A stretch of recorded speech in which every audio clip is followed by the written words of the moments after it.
The morning my sister changed the locks, I was standing on the front porch in my hospital scrubs, holding a paper bag that had my entire life in it, 3 folded uniforms, a phone charger, a worn-out photo of my late dad that nobody else bothered to take off the wall. My sister Renee stood in the doorway, arms folded, not even pretending to be sorry.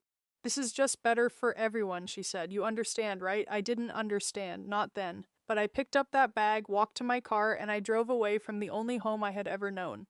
I was 28 years old. For the last 4 years, I had worked back-to-back shifts at St. Luke's Medical Center, sending half my paycheck home every single month. No vacations, no new furniture, no social life, nothing. Because I was the responsible one. I was the one who kept the lights on when our dad's health started failing. I was the one who paid a third of the mortgage quietly, never asked to be thanked, never once made it a point of conversation. And the moment my brother-in-law, Troy, decided he wanted that house for himself and Renee, I became the inconvenience that needed to be removed. What none of them knew, what I hadn't even fully let myself feel yet, was that 3 days earlier, a health tech company I had quietly co-founded during my night shifts had just been acquired. My attorney had sent the confirmation email while I was sitting in a gas station parking lot eating a granola bar for dinner after a 12-hour shift. My share came to $38 million.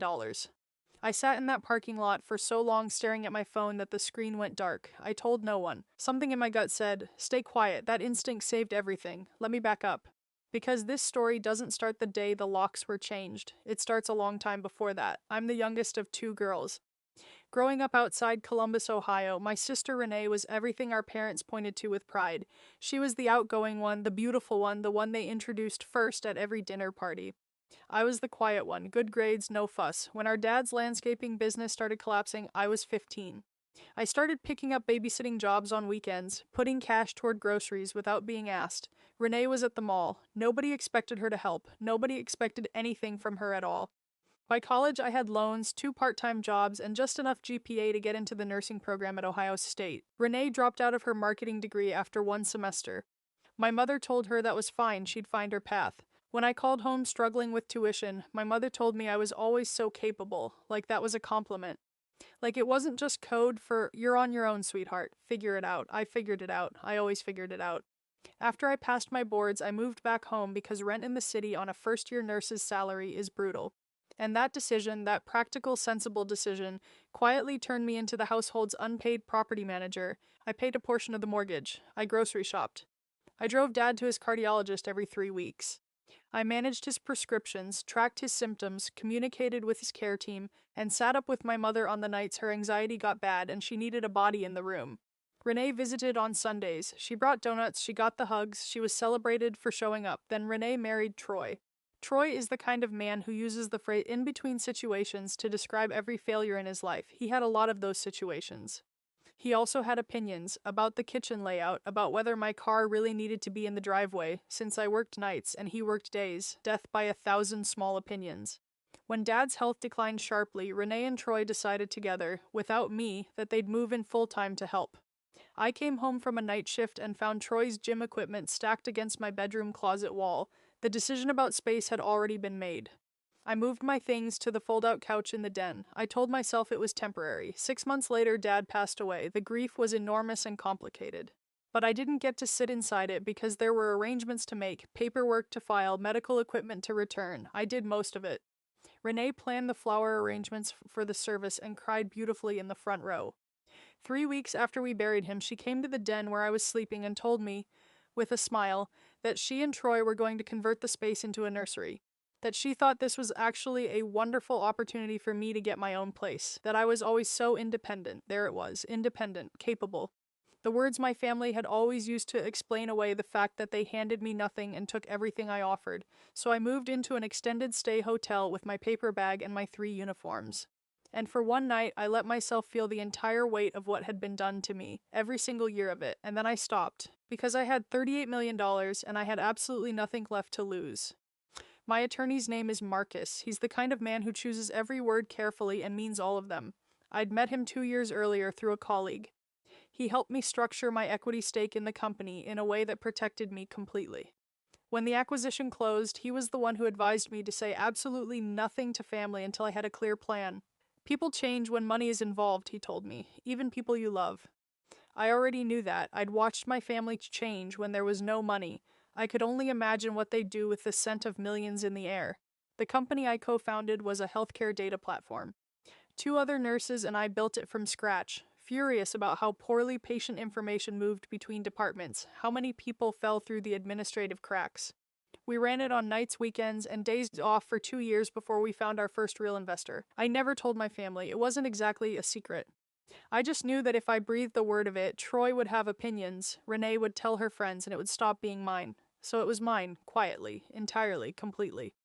The acquiring firm was a large health tech company based in Chicago. My share came to $38.2 million.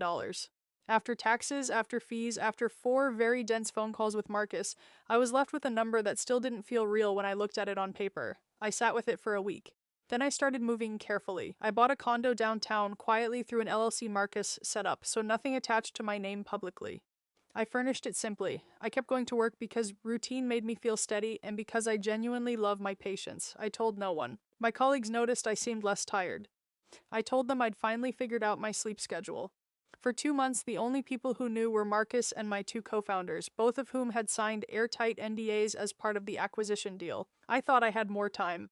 I didn't account for Troy. Troy fancied himself a savvy investor. He spent hours on financial news sites looking for what he called angles.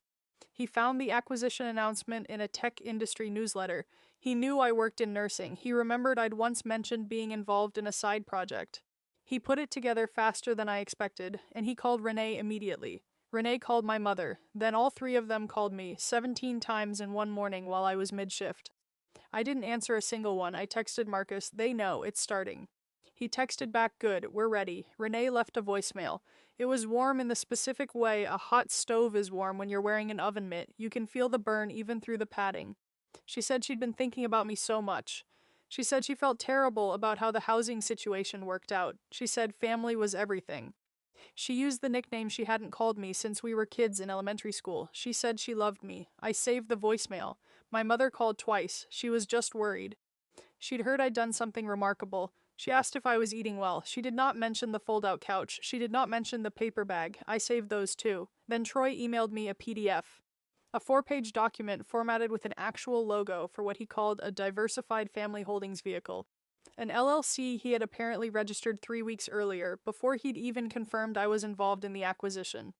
It outlined a fund he would control, from which he would draw a management fee. The suggested initial contribution amount was $4 million. I forwarded it to Marcus without a word. He called me within 10 minutes. I could hear him almost laughing. He told me to do nothing. He said, "Let them come." The dinner requests escalated to coffee requests, then to Renee physically showing up at St. Luke's lobby asking for me. I was standing 30 feet away behind a partition. I watched her face shift from expectant to confused to something colder. She left after 11 minutes. I timed it. And then my mother made her final move, and everything changed. My mother wrote me a letter, handwritten, 3 pages, on the floral stationery she'd always kept in the kitchen drawer. The first page was about grief, how much she missed Dad, how empty the house felt. The second page was about family, how she'd always tried her best, how she hoped I knew I was loved, how life was short and grudges were heavy. The third page was the ask. A home equity line of credit Troy had apparently taken out against the property 6 months earlier was in default. They were facing foreclosure. She wanted to know if I might be in a position to help. No acknowledgement of the fold-out couch, no mention of the paper bag. No reference to 4 years of mortgage contributions, cardiology appointments, or the nights I sat up with her so she didn't sit alone. Just the asks, dressed in flowers. I read that letter 3 times. I held it. And then I called Marcus and told him exactly what I wanted to do. Not just what was legally smart, but what I actually wanted. He listened to all of it. And then he told me that almost everything I wanted was entirely possible and that he'd been waiting for me to be ready. I was ready. The first thing we did was quietly purchase the defaulted home equity note from the lender.